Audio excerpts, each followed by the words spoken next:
नमस्कार। आज के इस एपिसोड में हम करने जा रहे हैं पोस्टमार्टम चीर-फाड़ न सिर्फ व्यू नाउ कंपनी की बल्कि इस तरह की मल्टी लेवल मार्केटिंग कंपनी की जो फिलहाल इंडिया में सक्रिय हैं, जो फिलहाल इंडिया में एक्टिव हैं। कि आखिर ये कानूनी है, कानूनी नहीं है। कानूनी हैं तो हम उनको कैसे पहचानेंगे और गैर कानूनी हैं तो हम उसको कैसे पहचानेंगे, इस पर लेकर आऊंगा मैं एक पूरी श्रृंखला। लेकिन आज जो हम पोस्टमार्टम करेंगे, एमएलएम कंपनी लीगल है या ठगी का, चीटिंग का, फ्रॉड का, पॉन्जी स्कीम का एक बदला हुआ रूप है। क्यू नेट से लेकर व्यू नाउट और एमवे सबका सच जानने का प्रयास होगा यहाँ। जी हाँ जनाब, आपने अक्सर, मैं हूँ doctor Jai Kumar Pandey, advocate supreme court of India, आपका कानूनी दोस्त। तो आपने अक्सर देखा होगा 10,000 लगाओ लाखों कमाओ, ऐसे ही कुछ सुनहरे सपने दिखाए जाते हैं, ऐसे ही कुछ प्रलोभित करने वाले वादे किए जाते हैं। आपने भी सुना होगा, आपने भी देखा होगा। एमएलएम कंपनियों का जाल भारत में तेजी से फैल रहा है। इसमें से कुछ तो वैध हैं, लेकिन ज्यादातर ठगी का एक बदला हुआ रूप है। वैसे तो एमएलएम कोई नया शब्द नहीं है, कोई नई प्रक्रिया नहीं है। अमेरिका और विदेशों में भी इसका काला इतिहास रहा है, काला चिट्ठा रहा है। हिंदुस्तान के अनेक शहरों में अनेक तरह की कंपनियां आई हैं, इसके प्रमोटर्स अरेस्ट भी हुए हैं, कार्रवाई भी हुई है। लेकिन हर 2 साल 1 साल के बाद ये कंपनियां बदले हुए रूप में, बदले हुए स्कीम के साथ फिर जनता के बीच आ जाती हैं और शायद पुराना तो नहीं, नया ग्राहक पैसों के लोभ में फंस ही जाता है।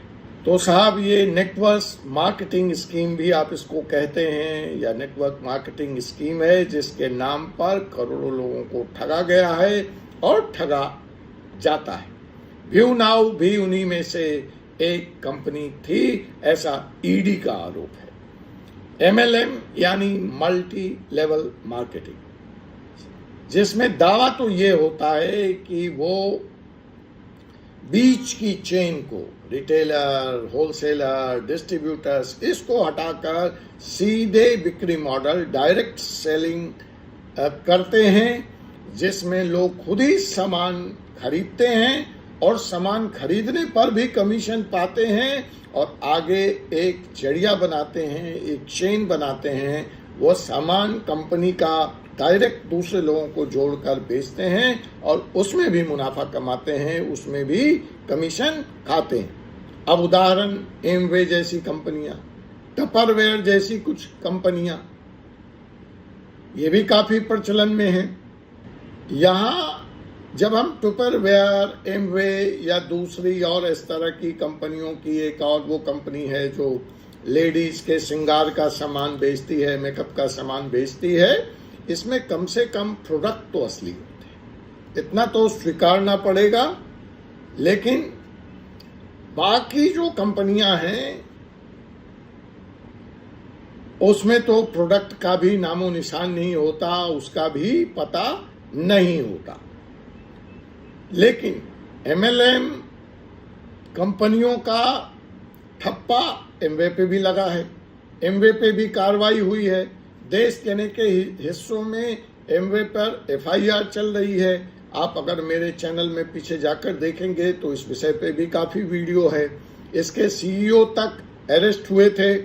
खैर, इसको जब आप चेन बनाते हैं तो इसको पिरामिड स्कीम कहते हैं, कि जहां पर कमाई जो है, जो व्यू नाउ केस में देखा गया या जैसा ईडी बना रही है, यहाँ एक पिरामिड था। यहाँ पे न रियल प्रोडक्ट था, न रियल सेल था। एमवे एटलीस्ट वहां प्रोडक्ट है, सेल है, लेकिन चेन वहां भी है। इसलिए मनी लॉन्ड्रिंग एक्ट का या पोंजी स्कीम का आरोप उनके ऊपर भी लगता है। लेकिन यहाँ पर जहाँ पे हम पिरामिड स्कीम की बात कर रहे हैं, तो यहाँ पे जो कमाई का मुख्य स्रोत होता है पिरामिड स्कीम में, वह प्रोडक्ट सेल पे नहीं होता है, वह नए लोगों के जोड़ने पे होता है। और जब इस परिभाषा में, इस कॉन्टेक्स्ट में आप व्यू नाउ को देखते हैं, तो बिल्कुल सटीक मॉडल यही था जो ईडी बार बार अपने जो कंप्लेन फाइल किया है उसमें वह यह बता रही है कि एक्चुअल डाटा कैपेसिटी इतनी थी, जो ऑपरेशनल डाटा कैपेसिटी थी वो इतनी थी, जो सेल की गई वो इतनी ज़्यादा थी, और बुक्स ऑफ अकाउंट्स में जिनको हम सेल बता रहे हैं उनसे हर महीने रेंटल स्कीम आनी चाहिए थी, लेकिन वो एक्चुअल सेल था ही नहीं, तो कोई रेंटल स्कीम, कोई इनवर्ड रिसीप्ट्स है ही नहीं। फिर भी लोगों को समय से उनका रेंट मिल रहा था, लेकिन वो रेंट कहाँ से आ रहा था? वो नए लोगों को जोड़ने से आ रहा था। ये आरोप है। समझिए मुद्दा क्या है, कंप्लेन क्या है। आप बहस करने लगते हैं कमेंट में जाकर, क्या चोरी कर दी। चोरी ये है जो ईडी कह रही है कि टोपी घुमा रहे थे, रियल सेल नहीं था, रियल वर्क नहीं था, सारा कुछ फिक्सिशियस था, और इस तरह से आप पिरामिड स्कीम या पोंजी स्कीम चला रहे थे, जहां ठीक है लोगों को उनका पैसा मिल रहा था, लेकिन as per law this is not a valid scheme. कोई ये व्यापार नहीं हुआ जिसके लिए आपको लाइसेंस मिला था, जिसके लिए आपने आरओसी में लिख कर दिया था। तो ये होता है पिरामिड स्कीम, जहां कमाई सिर्फ नए लोगों को जोड़कर होती है, बिना कोई असली प्रोडक्ट बेचे। और भारत सरकार के अनुसार, भारतीय कानून के अनुसार, ऐसी अगर कोई स्कीम है तो वो पूरी की पूरी गैर कानूनी। यह न सिर्फ पीएमएलए के तहत दंडनीय अपराध है, बल्कि price chits and money circulation scheme banning act 1978 के तहत से ही दंडनीय है। कोई ये नई बात नहीं है, कोई नया कानून नहीं है। Price chits and money circulation scheme banning act 1978। अब क्यूनेट पर 400 करोड़ से ज्यादा की ठगी का आरोप है। देश भर में एफआईआर दर्ज है। एमवे पर भी अभी हाल में ईडी की रेड पड़ी थी। आरोप एमवे और क्यूनेट पे यह है कि झूठे वादे, और व्यू नाउ पर कि झूठे वादे के जरिए निवेशकों को ठगा गया है। आरबीआई खुद इस मामले में आगे आकर चेतावनी दे चुका है, लोगों से अपील करता है बार बार कि आप कृपया पिरामिड और चेन मार्केटिंग स्कीम से दूर रहें। लेकिन इस चेन के बाद भी, जैसा बताया जा रहा है, 1.25 लाख लोग व्यू नाउ केस के स्कीम के शिकार हो गए। यह अक्सर इसलिए होता है कि हम रातों रात या बिना मेहनत के अमीर बनना चाहते हैं। अब सवाल है कि कोई भी स्कीम लीगल एमएलएम है या फ्रॉड एमएलएम है, हम इसकी जांच कैसे करें?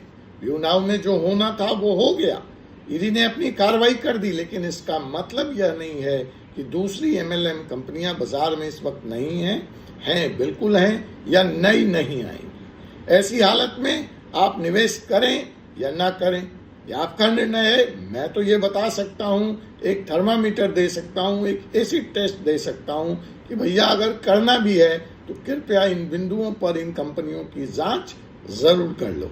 पहला, कि जो प्रोडक्ट ये कंपनियां आपको बेचने को कह रही हैं, दे रही हैं, वो प्रोडक्ट कितना असली है, वो है भी कि नहीं है।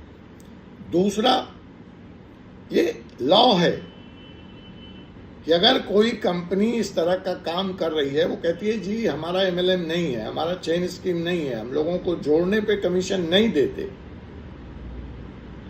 हम तो सिर्फ प्रोडक्ट की मार्केटिंग, डायरेक्ट मार्केटिंग और product is okay, is legal.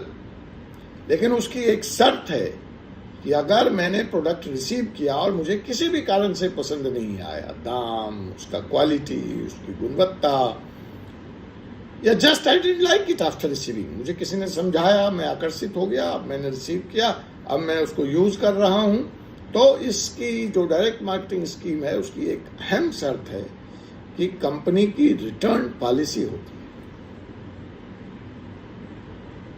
कि वो प्रोडक्ट जब चाहे वापस कर दे और अपना पैसा वापस ले ले।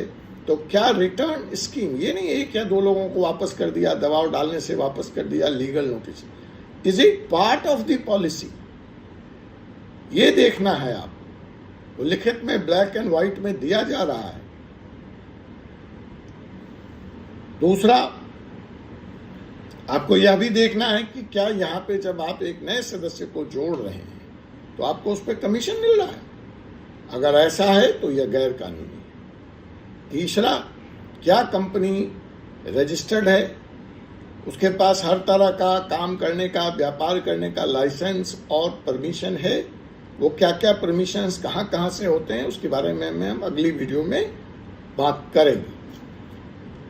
तब तक आप देखते रहिए 4C सुप्रीम लॉ पार्टनर्स का यह कानूनी चैनल, जहां आपको मिलता है कानून का ज्ञान मुफ्त। अब अगर सवाल होता है अंतिम एपिसोड में कि अगर आप या आपके जानने वाले लोग इस तरह के किसी भी scheme, MLM, chit fund, pyramid scheme, chain marketing scheme, chit fund scheme के शिकार हैं, तो आपको क्या करना चाहिए? पहला, अपने वकील के माध्यम से आप कंपनी को लीगल नोटिस भेजें। दूसरा, नजदीकी पुलिस स्टेशन में FIR दर्ज कराएं। तीसरा, रजिस्ट्रार ऑफ कंपनीज में शिकायत करें। और सबसे जरूरी काम, चुप मत बैठिए, आवाज उठाइए। चुप हो जाना या रह जाना आपका सबसे बड़ा अपराध है, और अगर आप ऐसा करेंगे तो आप मेहनत से कमाई हुई अपनी संपत्ति, अपना पैसा खो देंगे। और अगर आप स्वयं भी किसी MLM के जाल में फंसे हैं और अपना पैसा वापस पाना चाहते हैं, तो अपने लोकल वकील से, अपने लोकल अधिवक्ता से संपर्क करें।